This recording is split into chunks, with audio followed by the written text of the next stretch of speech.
Maka Imam Abu Bakar Ar-Razi mengatakan as-sumtu salamatun wa huwa al-aslu wan nutqu 'aridun.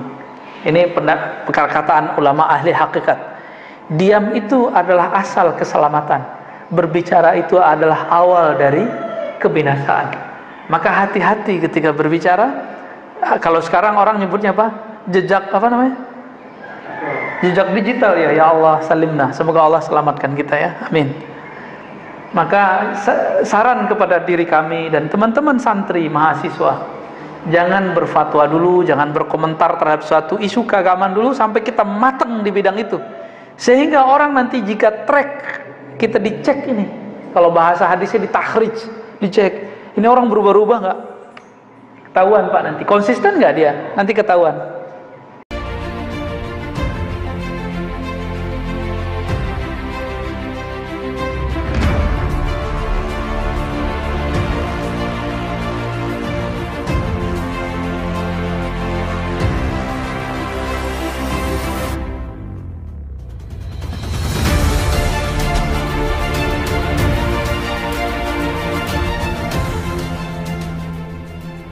Amma ba'du, Bapak, saudara, sahabat, jamaah subuh yang diberkahi Allah.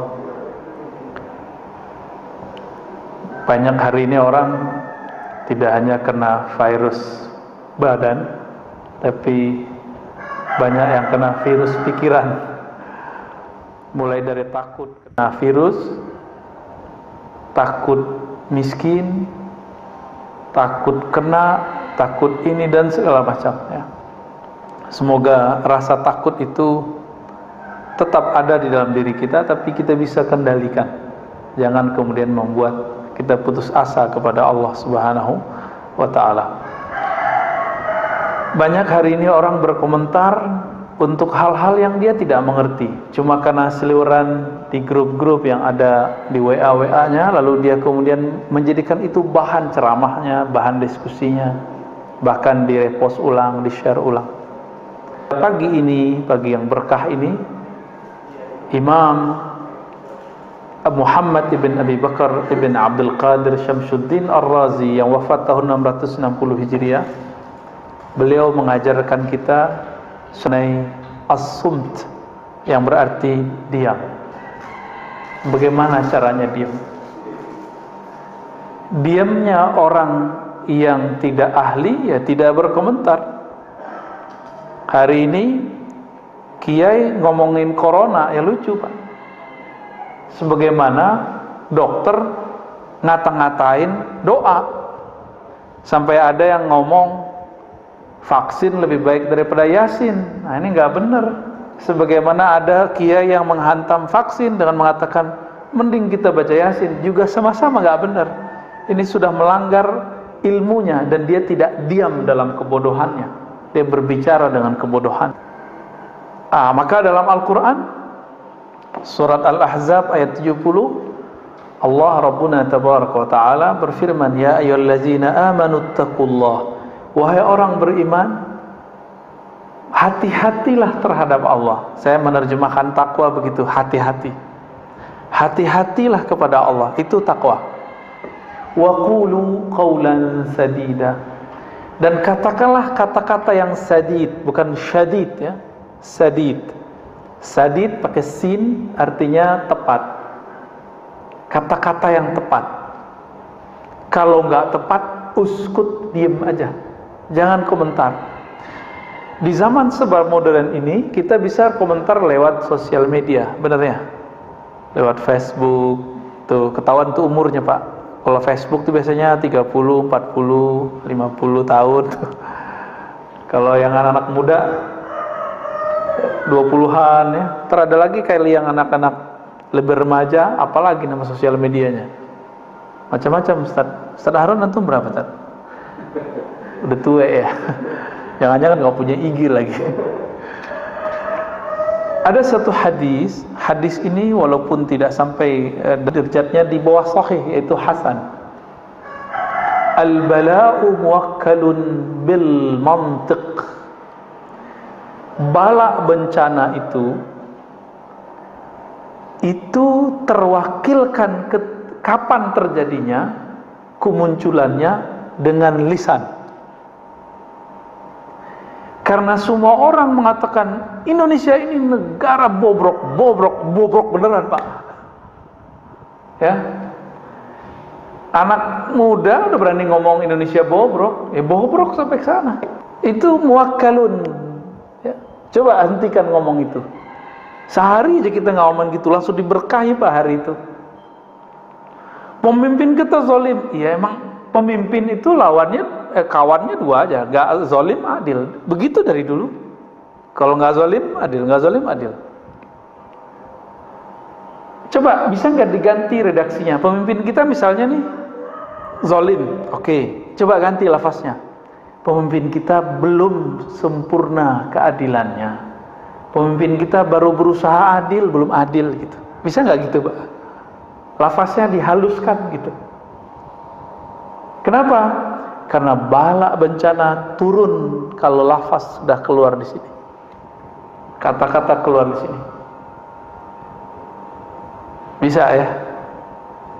Kita mau ngomong keras tapi keluarnya lembut, bisa nggak? Mau ngomong negatif tapi bahasanya positif, bisa nggak?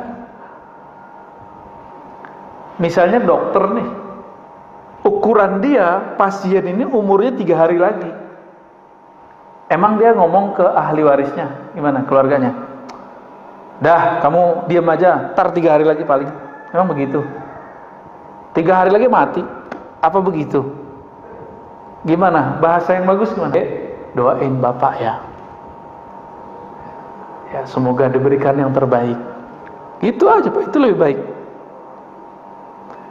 Maka dalam hadis Nabi, ketika ada orang sakit keras, itu ada yang, ya Allah mati aja, saya mati aja gitu. Dalam hadis itu kejadian Pak. Ternyata karakter itu sampai hari ini kita lihat, Masya Allah kawan saya yang alumni Corona Delta itu cerita ya. Kita juga alumni Pak, tapi bukan alumni yang baru ini. Dia nggak dapat ruangan di rumah sakit dan dia menyaksikan keluhannya nggak lama kejadian. Oh mati ya Allah, mati beneran. Coba rasa harap hidupnya masih ada, Allah hargai dia. Jadi kalau ada orang ngomong-ngomong begitu, ya Allah daripada sakit ini mati aja, tegur Pak orangnya. Tegurnya gimana? Kamu udah dapat jaminan kalau mati masuk surga. Kalau sudah dijamin mati aja. Udah dijamin belum Pak? Belum. Betul, orang yang mati karena taun ini salah satunya virus, itu masuk syahid kalau dia ridho. Kalau dia nggak ridho, nggak mati syahid ya. Nah ini kabar gembira plus kabar pahitnya. Sahabat-sahabat kita, orang-orang tua kita, orang-orang ya dekat kita, tetangga kita yang meninggal karena corona ini, lalu dia ridho, dia syahid. Tapi kalau dia ngomong kayak tadi, mati aja, Tuhan kok begini amat, jahat amat. Udah, gimana orang begitu mau syahid? Ya, sakit kali Pak ya. Orang kayak gitu bukan syahid tapi sakit jiwanya, sakit rohaninya. Nah, ini hati-hati nih. Al-bala muwakkalun bil mantiq. Bapak nih tengkar sama istri terus ngomong, kamu kalau begini terus saya stroke nih. Tunggu aja Pak. Nah, gimana biar supaya nggak stroke, nggak jadi? Bapak bayar dengan puasa atau sedekah, kafarah namanya. Bayar sedekah Pak. Yang baik. Ya Allah ampuni saya, lisanku berkata tidak benar. Ya. Kamu kalau begini kita cerai nih, nunggu waktu cerai aja Pak. Ya, tinggal nunggu waktu cerai. Jangan ngomong begitu. Ya. Marah ke anak. Kamu nih bodoh amat, bodoh beneran. Diam aja kalau kita kesel ngajarin anak. Kan ini sekarang zaman-zaman anak-anak sekolah di rumah ya, kesel aja, tapi jangan bilang anak bodoh, anak bandel, jangan ngomong gitu. Itu bala bencana tuh. Kalau pernah lakukan istighfar, ya, dipegang kepala anak kita. Jangan-jangan kita ngajarin anak kita nggak pakai doa.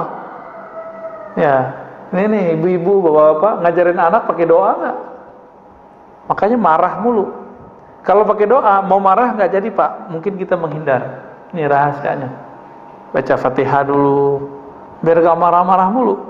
Ya. Wa qala an-nabiy sallallahu alaihi wasallam inna aktsara khayataya ibni adam fi lisanih. Tabrani dan Imam Al-Baihaqi, maknanya sahih ya, kualitasnya hasan li ghairi.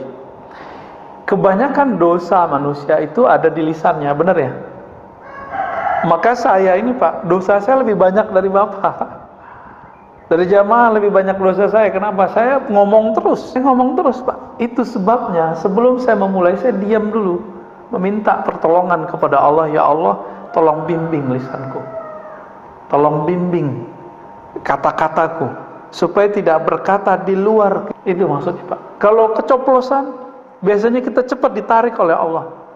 Satu kali saya pernah berkalam, menurut saya kalam saya benar, tapi itu pahit didengar oleh sekelompok orang.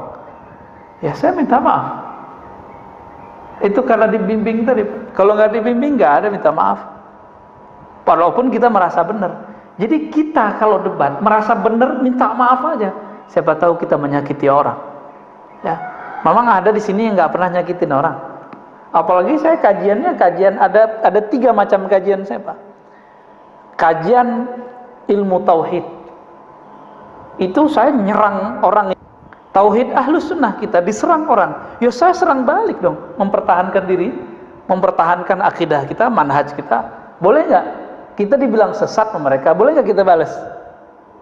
Ya boleh. Tapi ketika saya membalas, ada juga yang tersinggung. Ya wajar dong, dia menyinggung kita, kita balas menyinggung.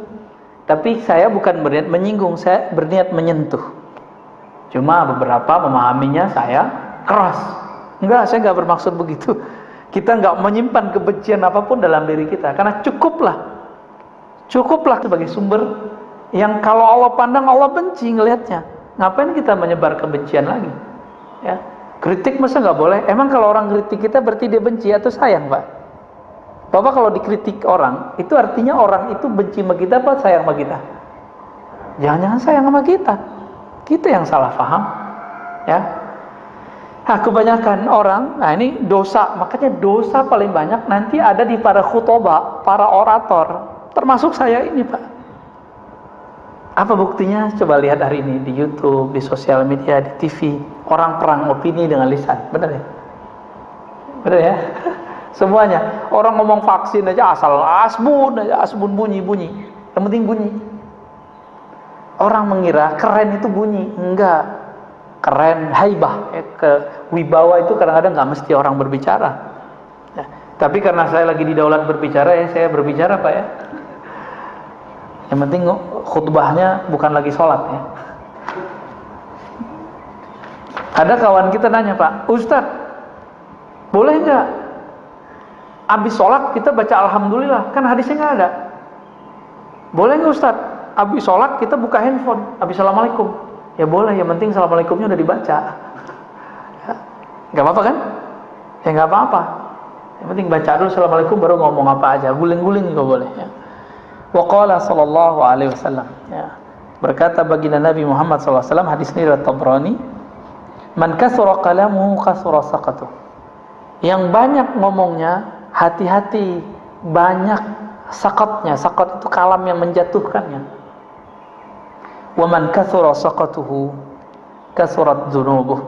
Siapa yang banyak jatuhnya, salahnya, akan banyak juga dosa yang mengiringinya.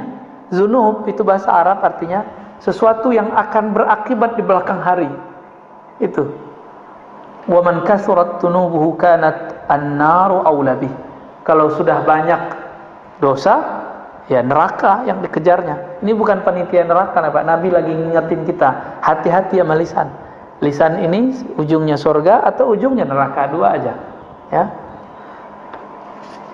Tapi sekarang orang hobi meneraka-nerakakan orang lain. Yang paling lucu itu Pak, kajian antum yang di sini, tapi kajian saya itu dipotong, terus ada yang komen. Komen itu disampaikan ke saya. Komennya lucu, gimana komennya? Ini yang paling lucu bagi saya mau ketawa kalau dia komen begini. Saya bersaksi nanti di akhirat bahwa si orang ini, orang jahil ini, pembawa fitnah ini, dia telah bawa kedustaan. Kira-kira gitu maknanya.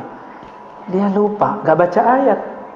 Kalau di Quran disebutkan setiap orang nanti dia nggak akan sempat Pak bersaksi, nggak akan sempat ya. Yang ada Bapak ketemu saya nih paling menghindar. Bapak ketemu saya pun menghindar. Kan Bapak ngira saya ini Ustadz kan seharusnya nggak banyak dosa, tapi kan saya banyak dosa Pak. Dosa akal, dosa batin, banyak dosa saya. Ketika Bapak nanti mencari, jadi kan nanti orang-orang di akhirat tuh nyari backup, nyari syafaat. Karena nggak ketemu Rasulullah, cari guru. Bapak nanti nyari-nyari guru ntar. Gurunya lagi kesusahan. Semua orang nanti nyari Nabi Adam. Nabi Adam bilang dari surga. Kata Nabi Adam, cari Nuh. Nuh juga bilang begitu. Nuh mengatakan, dulu umatku aku doakan hancur. Datang ke Ibrahim. Ibrahim mengatakan, saya pernah bohong 2 kali. Bohongnya itu benar lah Pak, Nabi Ibrahim. Itu beliau merasa nggak bisa memberi syafaat orang. Sekarang mursyid sok-sokan, udah sering bohong, sok-sok bisa nyelamatin murid. Ustadz dengan jamaahnya sok-sok bisa menyelamatkan murid, ngancem-ngancem orang dengan neraka. Nauzubillah min dzalik. Nauzubillah min dzalik. Nabi Ibrahim bohongnya benar. Itu beliau malu untuk membantu umat manusia. Lalu kita siapa? Dengan dosa-dosa yang kita lakukan setiap hari, melihat handphone, melihat dunia, melihat TV, mikir yang nggak benar, ngomong, komentar yang nggak jelas. Terus antum bisa mau selamatin orang? Ya, mau ustadz kan, mau kiai kan, mau habib ya sama. Sama semua. Hatta Nabi Isa, hatta Nabi Musa. Apa kata mereka? Fa'tu Muhammadan. Datanglah kepada Muhammad. Makanya Nabi Muhammad ngomong, Anal Fatih. Akulah yang menutup.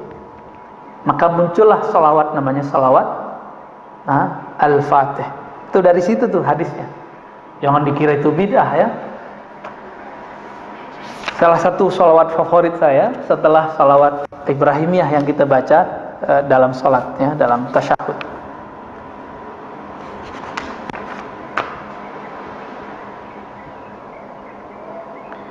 Dalam hadis Imam Abu Ya'la Al-Baihaqi, maknanya sebenarnya ada semakna dengan ini di riwayat Tirmizi. Tapi di Tirmizi lafaznya nggak begini.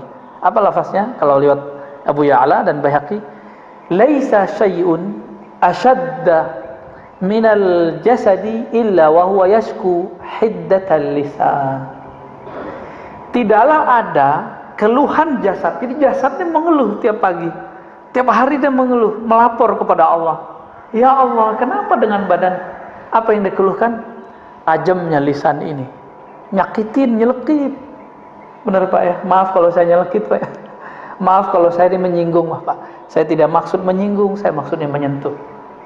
Kalau tersinggung, mohon diganti lafaznya. Saya ingin menyentuh hati saya sendiri dan hati kita semua.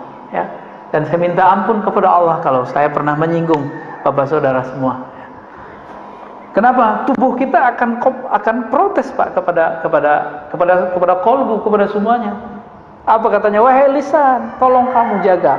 Dalam hadis Imam Tirmizi itu tubuh, tangan ngomong, punggung ngomong, badan ngomong, semua ngomong. Wahai lisan, kami ini jaminannya adalah engkau.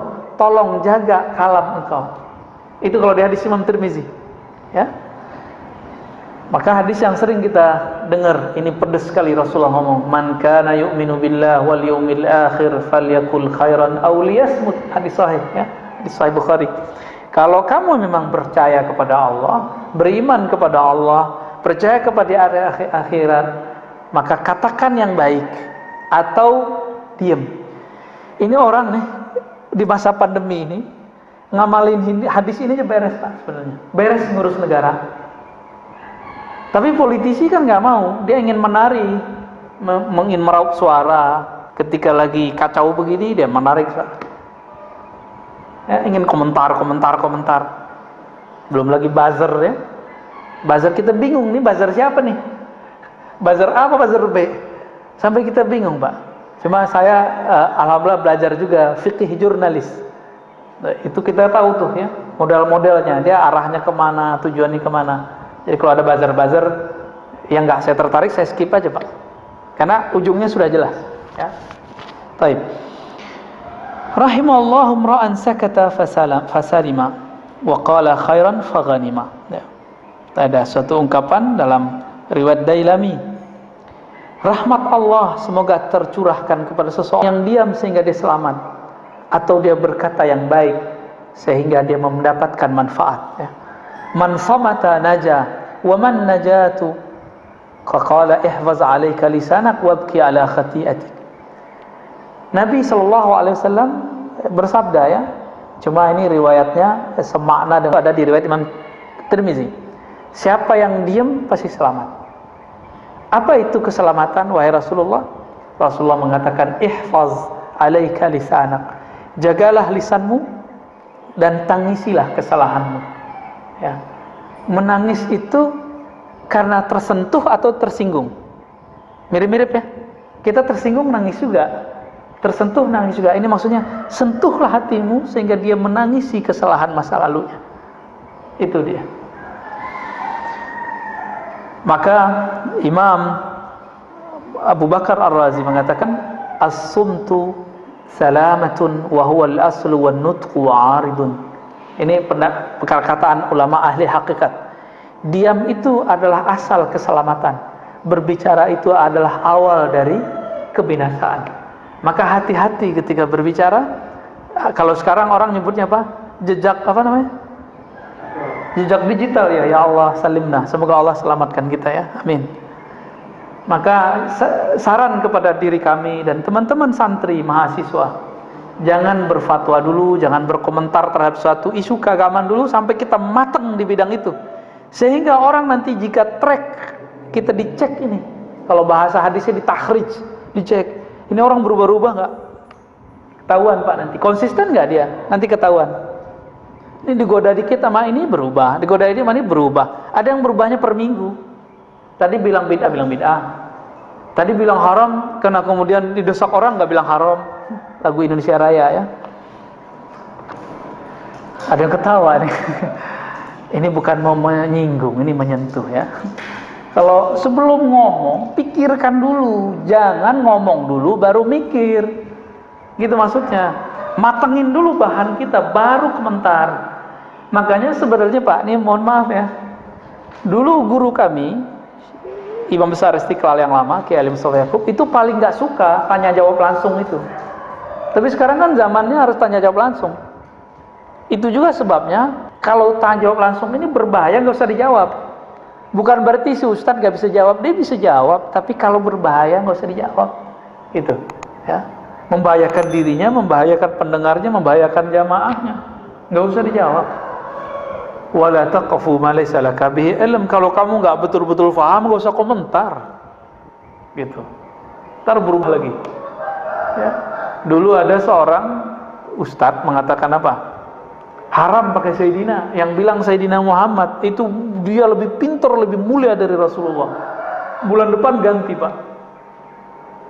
Karena ada yang bertanya, mungkin mendesak, saya nggak tahu, berubah. Dia nggak memikirkan dulu sebelum berfatwa. Kok harus ada orang negur dulu, gitu, ya.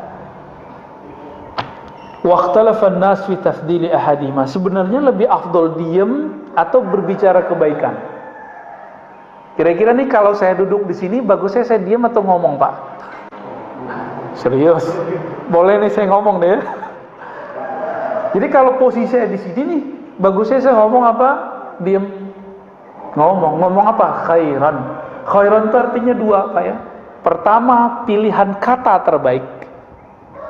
Yang kedua, khairan itu yang, kalau tadi pilihan, sekarang yang terbaik terpilih. Kalau tadi kita pilihin, sekarang akhyar, yang terbaiknya itu khairan.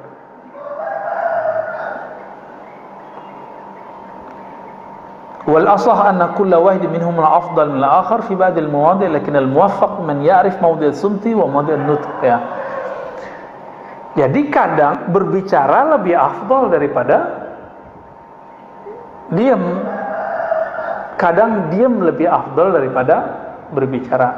Kapan berbicara lebih afdal? Kita sudah tahu. Misalnya nih kita lagi presentasi, masa diam doang? Bapak lagi ujian skripsi, tesis, disertasi, diam nggak? Atau harus jawab? Kata Pak Kiai, diam itu emas, Ustaz. Saya ditanya, saya diam aja. Emang begitu? Enggak begitu juga ya. Berarti ada diam yang emas, ada berbicara yang intan mutiara. Tinggal dipilih nih yang mana.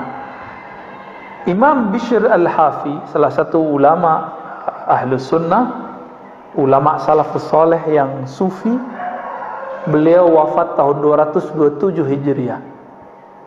227 Hijriah. Ini jauh sebelum Imam Ahmad. Imam Ahmad 241 Hijriah.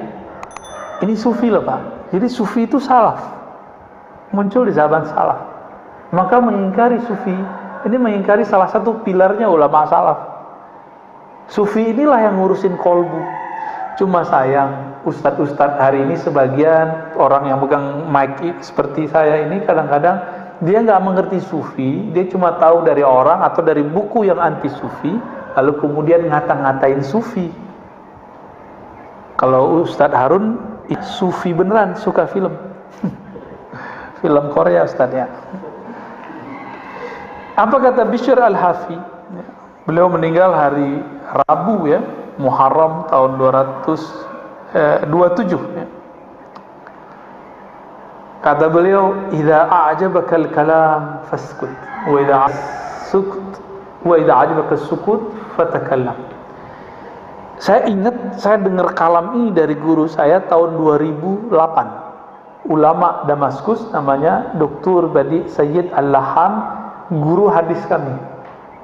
Ya, guru dosen hadis kami. Apa kata beliau? Kamu kalau kayaknya megang mic itu kayaknya kecanduan. Kan ada orang kalau udah megang mic itu susah berhenti ngomong Pak.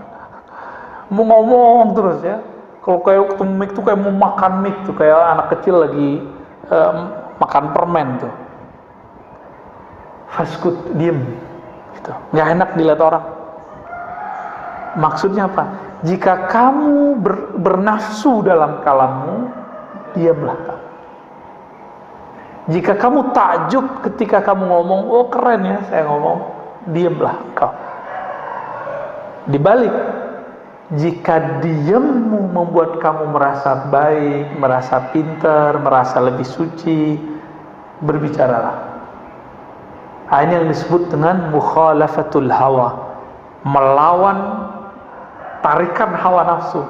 Dia mengajak kita ke kiri, kita tarik dia ke kanan. Dia ngajak ke kanan, kita tarik dia ke kiri. Contoh paling gampang, subuh barusan, maunya kan tidur Pak ya di rumah. Oke, sholat di rumah aja deh, kan gitu. Nggak mau jamaah di masjid. Kira-kira nih sepakat nggak Pak? Imunitas kita naik kalau kita jalan kaki, benar nggak? Dan jalan kaki yang paling ringan, pergi ke masjid. Jadi kita nggak ngerasa kita olahraga, tahu-tahu jantung kita udah kuat aja. Ya tinggal jaga jarak tuh ya susah amat. Oh saya Ustadz, saya di rumah aja. Ya di rumah aja kalau olahraga nggak apa-apa. Tapi kalau dia makan, yang ada penyakit bertambah. Karena ada fil maidah. Penyakit itu banyak masuk lewat perut. Kemudian lewat nafas. Ya. Kalau kita kurangin dia, maka akan kurang resikonya. Kita bakarlah lemaknya dengan jalan kaki. Saya juga heran ya. Kalau dokter yang ngomong biar jantung kuat no jalan setengah jam sehari, kok patuh gitu ya? Karena ingin tubuhnya yang mau hancur ini, yang mau dimakan cacing ini mau dimakan cacing. Tubuh antum kali ya? Tubuh kita nggak tahu deh. Semoga tidak ya. Ini mau masuk tanah, mau dirawat-rawat, mau disayang-sayang ya soal. Ketika guru mengatakan, jamaah, wahai murid, bangunlah jam 3, bangunlah setengah 4, sholat 2, nggak ada tuh, cuma 1-2 yang ngamalin. Minimal kalau enggak, yaudah sholat witir 1 rakaat sebelum subuh berangkat ke masjid. Kalau enggak sholat di masjid karena mungkin lagi isoman atau karena takut kena PPKM, ya sudah sholat di rumah berjamaah dengan keluarga. Tapi siapa yang melakukan itu? Enggak, ternyata kita lebih mendahulukan kalam-kalam dokter fisik daripada dokter rohani. Ya. Wa qala Luqman li ibnihi law kana nutqu fidda lakana sumtu zahaban wa laqad nadimtu 'ala al-kalam miraran wa lam andimu 'ala sukut marra wahida. Luqman ini menurut Bapak ulama atau nabi? Nabi, betul Pak. Ini kalau saya ada kitab satu lagi saya kasih Pak. Wah, nggak ada satu kitab lagi nih, nanti lain kali lah aneh kasih kitab. Antum bisa bahasa Arab Pak? Mau Indonesianya aja ya? Kalau ya ini langsung dibawa, serius? Mau? Buat antum ntar nih? Mau? Udah punya. Kita kasih PDF aja Pak. Tuh, udah mulai innalillahi Pak. Ini boleh saran nggak nih? Kalau baca innalillahi jangan kayak gitu ya. Bikin nyesek dada Pak, terutama yang sakit. Yang sakit tambah terpukul dia. Jadi baca innalillahinya biasa aja ya. Innalillahi wa inna ilaihi raji'un, gitu aja. Mau nggak? Mau ya? Kalau kayak gitu biar itu masjid, karena mungkin tradisinya sudah begitu. Kita nggak usah ramai juga debatan. Gimana Pak pengurus? Mau? Jadi kalau baca innalillahi gimana? Biasa aja. Saya paling takut kalau orang baca itu Pak. Kita sehat nih, deg-degan dengernya. Kebetulan mertua saya kena COVID di kampung, istri kita kesana kemarin. Itu sehari 5 kali orang baca, shock, tambah shock. Untung ditenang-tenangin, udah tenang. Karena bacanya kayak gitu Pak. Innalillahi wa inna ilaihi raji'un. Itu emang betul-betul kita ingat mati Pak langsung. Ya kita terima kasih ya, syukron. Cuma jangan banyak-banyak. Obat itu kebanyakan jadi racun. Itu kan obat supaya kita ingat mati. Dia sudah sakit. Di mana-mana orang sekarang banyak yang kena corona. Dia lagi terpuruk ngos-ngosan dengerin begini mati aja. Nggak sembuh-sembuh nanti. Tuh, lagi itu diulang 2 kali kan? Itu masih mending Pak. Di tempat saya itu 15 menit 1 orang.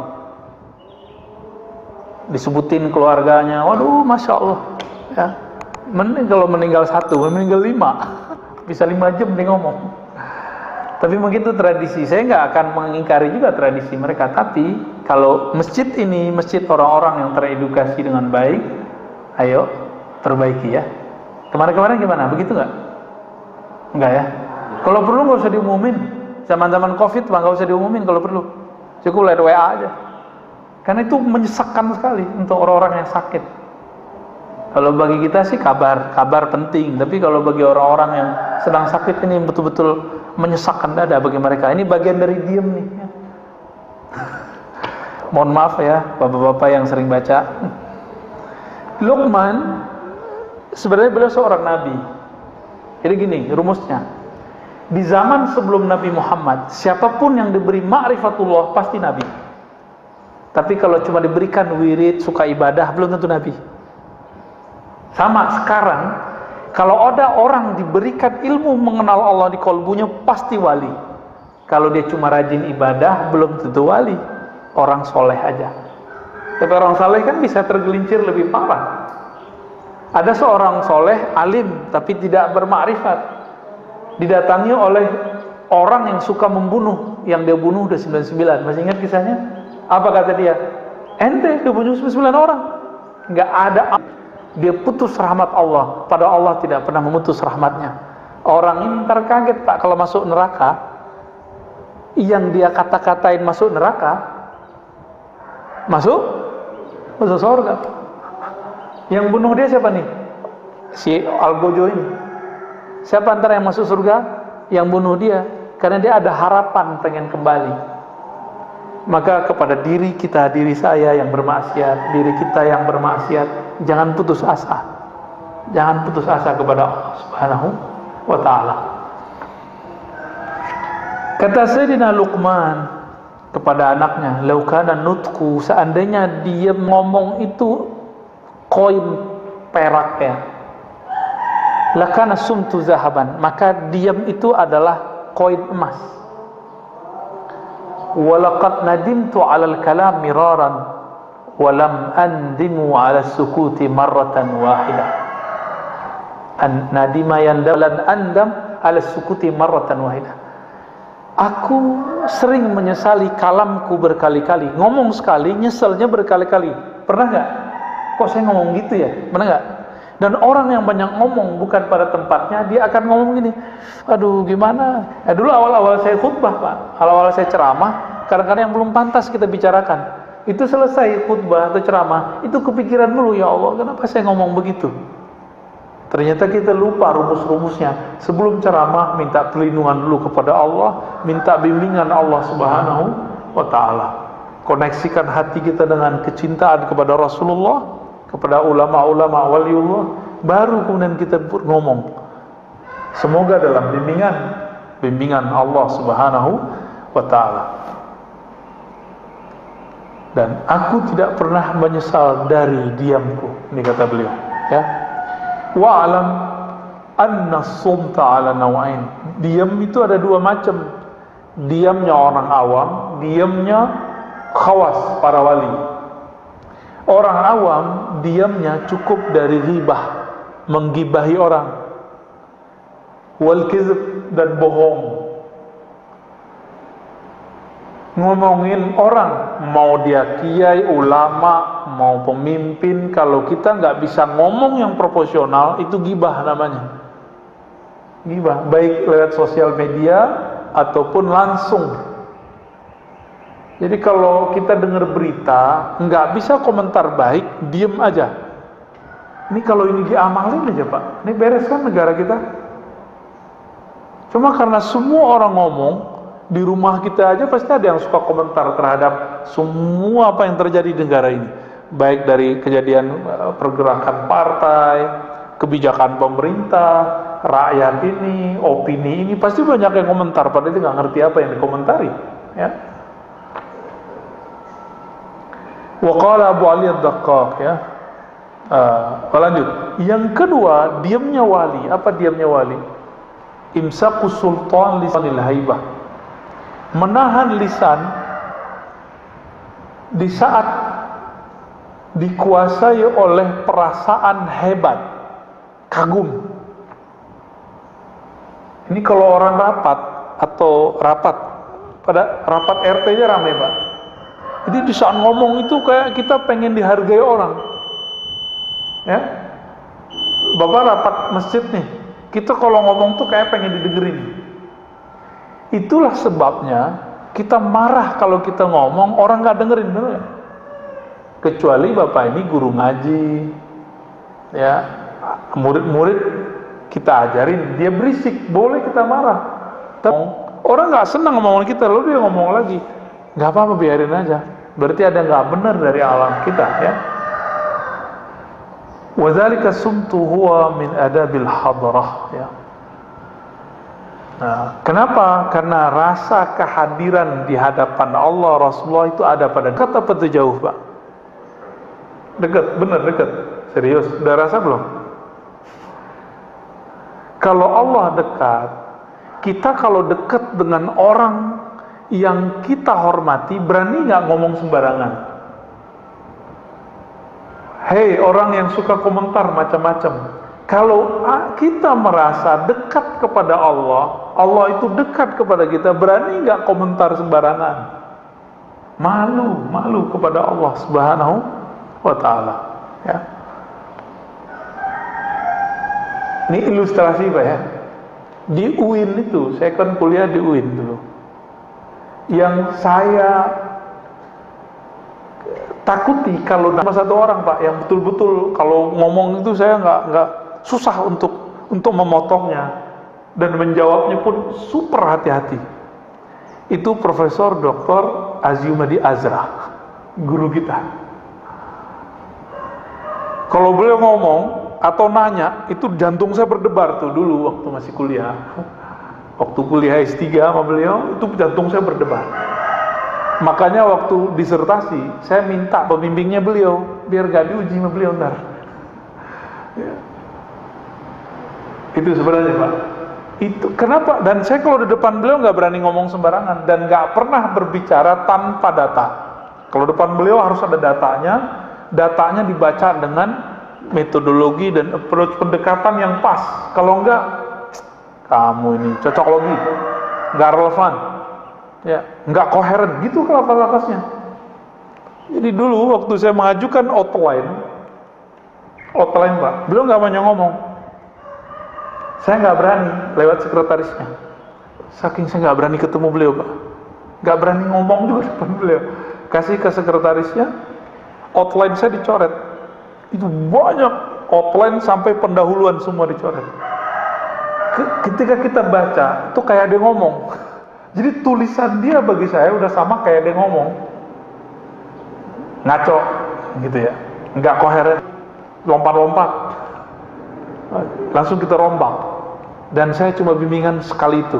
Sampai akhir bab nggak perlu lagi bimbingan. Karena seakan-akan beliau sudah ngomong. Wataknya kan begitu. Nggak boleh ngomong loncat-loncat.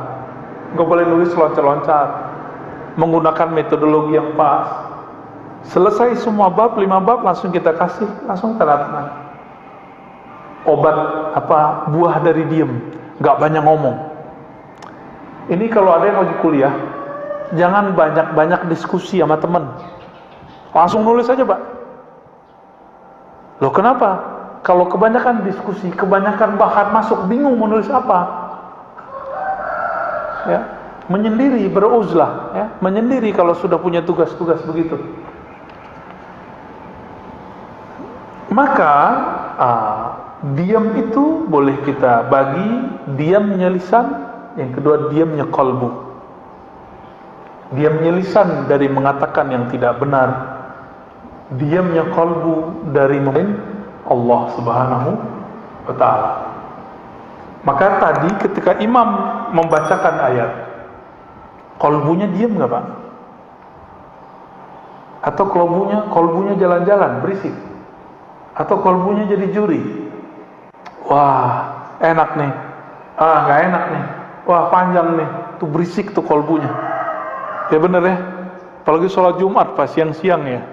Waduh, imamnya panjang-panjang baca surat Qaf. Kan sunahnya baca Qaf, Pak. Itu 3 halaman loh, Pak ya. 3 halaman.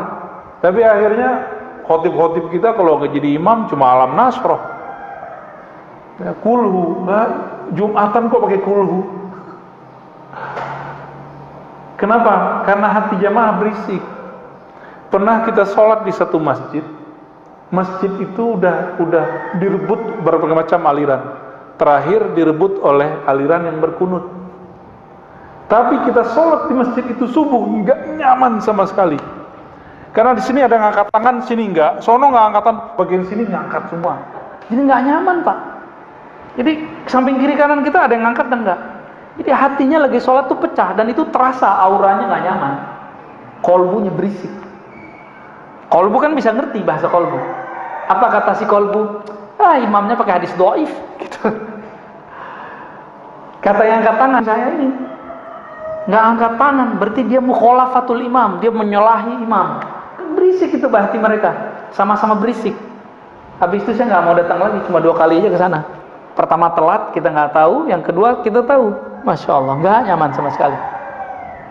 Itu kelihatan keluar itu salam-salaman. Sebelum COVID tuh ya, kelihatan. Ya. Nggak ada persaudaraan. Cuma karena masalah kunut tuh. Belum lagi ntar zikir jamaah ba'da sholat, tambah rame.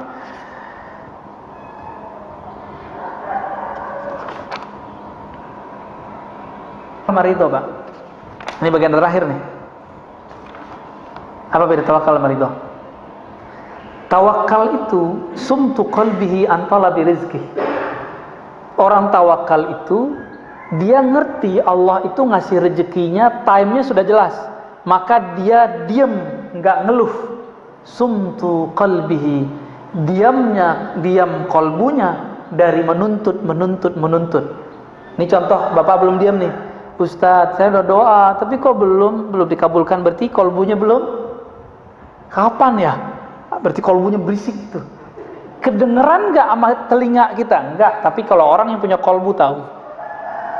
Kok bisa? Bukan ini tawalam gaib, Pak. Kita kalau ada orang senang sama kita kelihatan, kolbunya terasa. Apalagi Allah. Allah kan memandang kolbu. Jika ada kolbu orang mengeluhkan, ya Allah, kapan ya Allah, kapan, itu bagi Allah berisik. Allah tuh nggak suka denger. Betapa sukanya kita dengan hal yang berisik-berisik yang membuat Allah tidak suka itu. Ya, jadi udah tawakal belum nih? Doa udah, habis itu habis doa usaha udah. Kolbunya coba didiamkan, jangan nuntut lagi, udah jalani aja.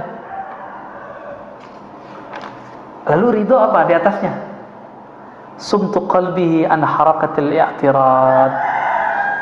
Kolbunya diam, tidak suka mengingkari, mempertanyakan, meragukan janji-janji Allah. Jadi bapak ini kalau sudah ridho belum sama Allah nih? Nuntut corona selesai atau nuntut Allah ridho kita dalam corona? Pilih mana Pak? Corona selesai Allah nggak ridho, mati. Corona selesai Allah nggak ridho, atau pilih Allah ridho dalam corona ini? Pilih mana Pak? Maunya Ustaz corona habis Allah ridho, nanti Pak Imam Mahdi keluar lama. Kalau sekarang apa tuntutannya? Ridho nggak hidup di zaman Covid? Ridho. Oke, maaf, antum umur berapa? 43. Oke, Covid baru 2 tahun kan? Berarti 41 tahun nggak ada corona kan? Jangan lupakan itu. Bernostalgia nggak berangkat kerja macet-macet? Sekarang nggak kan? Nggak terlalu lah, dikit doang karena ada penyekatan. Jadi penyekatan ini aneh juga Pak ya. Orang biasanya lancar, ini malah jadi serba salah. Kitanya salah, entah mereka yang salah ya. Wah ini masih banyak ini. Cukuplah ya. Al-arif idza takallama malak wal muhibbu idza takallama halak. Silakan diartikan sendiri yang bisa bahasa Arab. Ya kira-kira itu Ustaz. Ada yang mau diskusikan? Oh, tanya sebentar. Ya. Ucapan itu kan cermin dari hati. Ya. Kalau kita ingin mengelola ucapan kan harus mengelola hati. Tadi Ustaz sudah beberapa kali menyampaikan kiat-kiatnya, antara lain adalah positive thinking tadi. Terus kemudian tidak memelihara kebiasaan spontanitas. Kepikir ngucap. Yang ketiga tadi memperbanyak referensi dulu. Iya. Nah, kiat-kiat apa lagi yang bisa kita terapkan agar kita bisa? Ya, yang pertama Bapak sebut itu apa kata Nabi? Istafti qalbak. Bertanyalah ke dalam kolbumu. Ini ilmu para wali Bapak ya. Jadi para wali itu kenapa mereka bisa jadi wali? Ngapain nanya ke kolbunya? Kolbu terhubung ke ruh langsung ke Allah. Itu kelebihan wal aulia Allah dari dulu. Kalau kita buka nih sirah mereka, perjalanan hidup mereka ngamalin hadis yang itu. Di dalam diri kita kan ada kata-kata. Kita mau berangkat, tapi hati kita bilang tunggu dulu, tahan. Kita lawan, jalan. Ternyata tabrakan. Pernah ngalamin nggak? Ya saya pernah ngalamin. Padahal di mobil kita nyetir baca maksurat Pak, Al-Wirdul Latif. Maksuratnya Imam Haddad saya baca. Kurang sakti apa itu? Al-Wirdul Latif sangat panjang, sama dengan maksuratnya Syekh Hasan Al-Banna, panjangnya sama. Kurang sakti apa baca itu? Tabrakan. Nabraknya nggak tanggung-tanggung. Saya belok, ada orang pakai motor, bah. Untung dia pakai helm, kepalanya itu langsung. Jadi dia tuh guling-guling Pak, kena ke tiang listrik. Masih syukur kepalanya nggak pecah, yang pecah cuma helmnya. Saya masih syukur. Coba kalau kepalanya pecah kan saya masuk penjara. Tapi saya nggak salah juga, karena dia nggak punya SIM. Nggak punya SIM, kita mau ke kiri dia, kira-kira gitu. Batin saya udah bilang, tar jangan berangkat dulu, nunggu agak siangan dikit. Tapi kita lawan, pengen cepet-cepetan, pengen buru-buru. Ternyata benar kata Nabi, buru-buru itu dari setan. Benar ya? Alaika bita'anni, hendaklah kamu pelan-pelan, santai. Kenapa? Karena buru-buru dari syaitan. Jadi mulai latih Pak, latih. Dan itu latihannya sholat istikharah. Coba Pak, sholat istikharahnya cuma mau nikah doang kan? Kalau nggak nikah lagi nggak usah istikharah dia. Gimana? Mau nikah lagi? Enggak, istikharah itu bukan ketika kita mau nikah doang. Nabi mengatakan idza hamma ahadukum, jika kamu punya masalah, keinginan, cita-cita, project, maka wudhulah yang bagus, lalu sholat 2 rakaat, baca doa istikharah. Itu doa ngomong ke hati kita hadapkan kepada Allah. Canggih itu. Orang kalau biasa doa istikharah, dia akan terbiasa berdialog dengan jiwanya. Itu melewati meditasi, Pak. Lewat meditasi itu cuma mengosongkan diri. Ini langsung berbicara dengan sumber keheningan itu. Orang meditasi kan mencari keheningan. Ini udah langsung sumber yang memberikan hening itu siapa? Kan Allah. Selesai di tangan Allah itu sudah.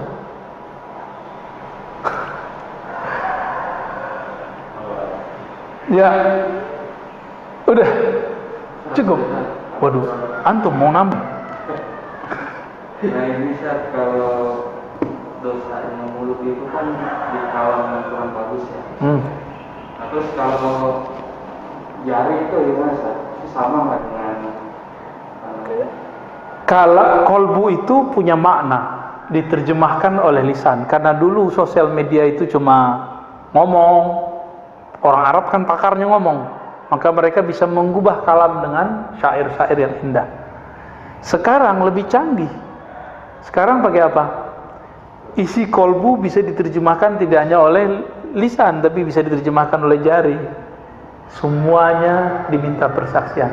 Itu juga. Maka kalau ditambah nih, antum canggih juga ya. Kayaknya emang harus ada kitabnya nih ya. Diamnya jari tidak berkomentar kecuali yang baik. Dalam sosial media ya. Jadi sumut, diamnya jari ketika dia tidak berkomentar, tidak memberikan tanggapan kecuali tanggapan itu baik. Karena semuanya dipertanggungjawabkan di sisi Allah. Itu berbicara juga tuh. Canggih emang sekarang ya. Kalau Nabi Musa hidup tuh, Nabi Musa juga bingung loh. Ini kalian bisa ngomong jarak jauh ya? Bisa jarak jauh kita ngomong. Bisa komentar jarak jauh kita. Makanya Nabi Musa pengen jadi umat akhir zaman. Kita nggak pernah minta kan?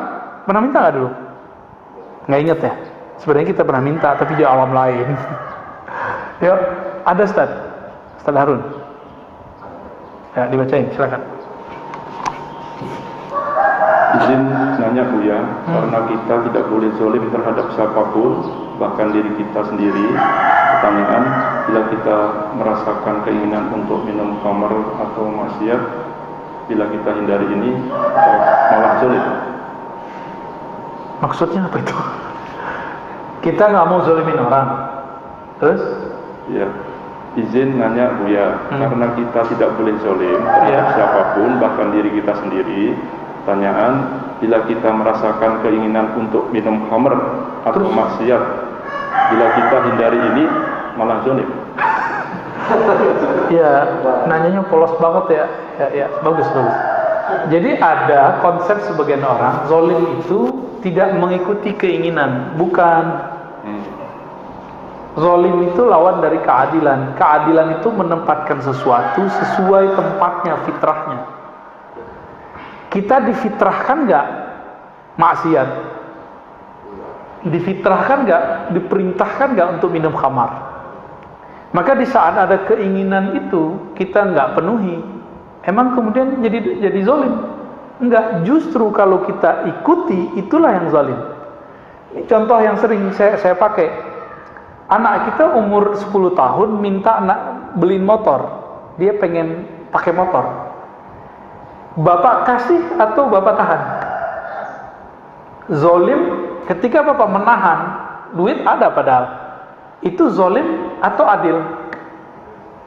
Jadi keadilan itu tidak mesti dengan memberi ke semua keinginan. Keadilan itu kadang bisa dengan menahan satu pemberian. Karena kita sayang kepada anak, nggak kita beli, Pak. Kecuali bapak pengen matiin anak cepat-cepat, ya, beliin aja, gitu, ya kan? Ilustrasinya dapat. Hawa nafsu kita tuh kayak anak kecil, keinginannya banyak. Kalau belum sampai saatnya, jangan dikasih. Kalau khamar kan di sorga doang. Kalau maksiat, ada sesuatu yang dia tidak maksiat jika sudah akad misalnya. Makan punya orang haram, tapi kalau sudah beli nggak haram, gitu. Ya. Dan lain-lainnya contohnya. Ya, wallahu a'lam. Ada lagi Ustaz? Satu lagi Ustaz katanya.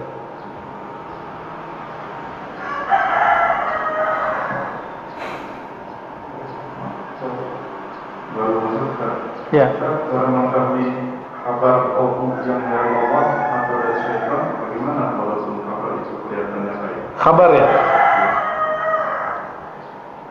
Gimana pertanyaannya? Memahami kabar yang masuk ke kolbu dari Allah atau bukan? Oh, oke. Baik. Kolbu yang berzikir kepada Allah pasti yang masuk ke dalamnya nur. Tapi kolbu yang isinya kelalaian kepada Allah pasti masuknya dari syaitan. Maka perhatikan di saat sinyal-sinyal itu masuk, kita lagi zikir atau kita lagi mikir. Kita lagi zikir atau lagi mikirin dunia.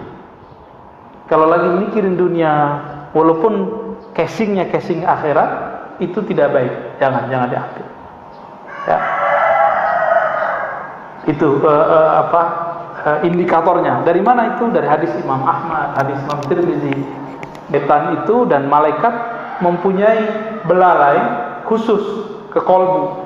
Jika dia zikir, maka belalai malaikatlah yang ada, sayap malaikatlah yang muncul. Jika tidak, maka belalai si iblis syaitan lah. Bukan belalai lagi ya. Kalau lagi banyak nyamuk nih, kenapa nih? Dia kan bisa nyuntikin tuh. Suntikan itu tuh apa namanya tuh? Sumut. Itu sumut. Jadi sumutnya syaitan itu bisa nembus ke kolbu kalau kolbu tidak ada pertahanan namanya zikrullah. Ya. Karena kita tidak mampu zikir setiap saat seperti baginda Nabi, maka kita minta perlindungan kepada Allah pagi dan sore. Apa perlindungannya? Ya muqallibal qulub, wahai yang membolak-balik hati, tolong tetapkan hati kami dalam agamamu, taat kepadamu, supaya gak kemasukan. Jadi walaupun nih saya pegang kitab Pak, saya duduk di masjid, saya duduk di mimbar ngomong pakai ayat Quran, tapi kalau saya tidak berlindung kepada Allah dan minta bantuan Allah, kalau saya berceramah, ceramahnya akan berisi kalam-kalam syaitan. Kalau nanti mirip-mirip kayak binatang buas, tapi pakai dalil, itu aja bedanya. Agak soleh dikit, pakai dalil, galaknya berdalil Pak. Kita nggak mau begitu ya. Kita maunya, ya sesuai dengan kepentingan kolbu itulah. Oke, cukup ya. Nih, Masya Allah, antum mau kawin, mau istiqoroh. Pendapat ini saya kalau kemungkaran, banyak pemungkaran terjadi karena diamnya orang yang baik. Oh, itu beda lagi. Ya. Tar dulu, kita terjemahin dulu. Mungkar artinya apa? Ini pertanyaannya bagus nih. Kemungkaran banyak terjadi karena diamnya orang-orang soleh. Oke, sepakat ya. Ini kalam benar, tapi jangan ditaruh di tempat yang tidak benar. Untuk membenarkan salah satu sikap beberapa orang dan kelompok yang tidak sesuai juga dengan kema'rufan. Munkar lawannya ma'ruf. Apa arti ma'ruf? Dari kata arafah, sesuatu yang diketahui bahwa dia baik, itu ma'ruf namanya, pantas. Lawannya munkar, yang diingkari kebaikannya. Paham sudah? Maka sesuatu yang diingkari kebaikannya, munkar itu ada prosedurnya kalau ingin mengingkarinya. Dan pengingkaran terhadap kemungkaran itu caranya dengan taghayyur, bukan dengan halak, penghancuran. Man ra'a minkum munkaran falyughayyir biyadihi. Ini berarti kan lafaznya, ini lafaz orang nggak perhatiin benar-benar. Orang maunya hancur-hancurin aja. Siapa yang melihat di antara kamu kemungkaran, sesuatu yang tidak terlihat ada kebaikan di dalamnya, falyughayyir, rubahlah, tidak ada kebaikan menjadi baik. Yughayyir, rubah, ghayyara yughayyiru taghyiran. Bukan hancurkan lafaznya. Dirubah, Pak. Bisa nggak ngerubah itu? Kalau yang kita bayangin apa? Siapa yang melihat kemungkaran, hancurkan, gitu kan? Enggak begitu. Kemungkaran itu yang dirubah kemungkarannya atau pelaku kemungkarannya. Antum nih, ada tempat orang mabuk-mabukan, terus hancurin botol-botol. Emang begitu? Enggak begitu. Yang minumnya dan yang punyanya yang dibenerin. Itu yang disebut yughayyir, merubah. Gimana caranya supaya orang berubah tapi dia nggak tersinggung dan dia nggak merasa tersiksa? Itu yang disebut ma'ruf. Makanya jangankan ayat hadis tadi ya, di surat Luqman, ketika ada orang tua kita yang berbeda keyakinan dengan kita, apa kata Allah? Wasahibhuma fid dunya bil ma'ruf. Bersahabatlah, sikapilah, tanggapilah orang tuamu yang beda keyakinan itu dengan ma'ruf, dengan yang sepantasnya, yang menurut orang baik. Anak kalau ke orang tua gimana bagusnya? Ma'ruf namanya. Itu arti ma'ruf. Jadi ini hemat kita nih ketika merenung Nabi SAW. Siapa yang melihat kemungkaran yang tidak ada nilai kebaikan di dalamnya, maka rubahlah. Falyughayyirhu. Siapa yang dirubah? Pelaku kemungkarannya. Kecuali sudah mentok, baru dia nggak mau, baru kemudian menggunakan kekuasaan untuk menghancurkan tempat itu. Dan kita lihat ya, di apa namanya, Gang Doli dulu ya di Surabaya. Itu caranya kan sangat ma'ruf. Orang-orangnya diberikan skill, nggak ada pengusiran, penghancuran, nggak ada. Digiring-giring, diseret-seret, nggak ada. Bubar dengan baik, dengan ma'ruf, gitu. Ada seorang wali masuk, Pak, ke tempat lokalisasi itu. Dia pesan perempuan paling cantik. Dia pesan kamar paling mewah. Di tengah-tengah, jadi dicari mana-mana tempat yang tengah. Masuklah ke kamar berdua sama yang cantik itu. Dia wali nih, penyamar. Sampai di dalam, dia nggak pegang, nggak sentuh sama sekali sih. Kalau kita langsung serobot kali, Pak ya. Iman kita lemah, Pak, nggak kuat kita. Cuma wali-wali tertentu yang bisa. Malah dia sholat. Dia sholat 2 rakaat, bermohon, nggak tahu apa yang diminta. Habis itu dia keluarkan uang, tambahan tips, padahal tadi udah dibayar. Tambahan tips yang gede sekali untuk si perempuan. Perempuan itu bingung, kenapa saya jadi jamaah? Malah nangis. Apa saya jelek? Enggak, kamu nggak jelek, kamu cantik. Tapi saya dapat tugas di sini. Akhirnya perempuan itu minta dinikahi. Ya nggak dinikahi, dia kan cuma tugas doang. Tugas untuk sholat di situ. Nggak lama setelah itu bubar itu, Pak, lokalisasi. Itu namanya ya, cara yang ma'ruf. Habis itu Allah ilhamilah orang-orang yang berkuasa di tempat itu, lalu mendapat kekuatan yang nggak tahu datang dari mana, lalu bisa menghabiskan orang-orang yang atau berkomunikasi dengan baik dengan backing-backingnya. Udah terpinggirkan semua. Tuh cantik, nggak ada korban, nggak ada yang menderita. Walaupun kemudian ada yang teri-terinya ngeles ya, dia balik lagi ke dunia hitam. Ya, di dalam kalbu kita ada kehitaman, nggak usah tuduh-tuduh orang hitam lah. Ya. Itu ma'ruf. Jadi yang dirubah siapa? Orangnya. Hancurin bangunannya, orangnya nggak dibenerin. Dia buat bangunan baru nggak? Gitu. Itu maknanya. Jadi jangan senang dulu untuk kita masuk gerbek ini gerbek enggak. Saya nggak sepakat gitu ya. Dakwah kita dakwah yang belayyin kata Nabi, dengan kelembutan. Lembut tapi jelas, lembut tapi menyayatnya halus. Semoga dakwah-dakwah kita diridhai oleh Allah Subhanahu wa taala dan dai-dai ulama-ulama yang sedang berjuang Allah ridhai, Allah ampuni jika salah, Allah bimbing kepada jalan yang diridhoinya. Amin ya rabbal alamin.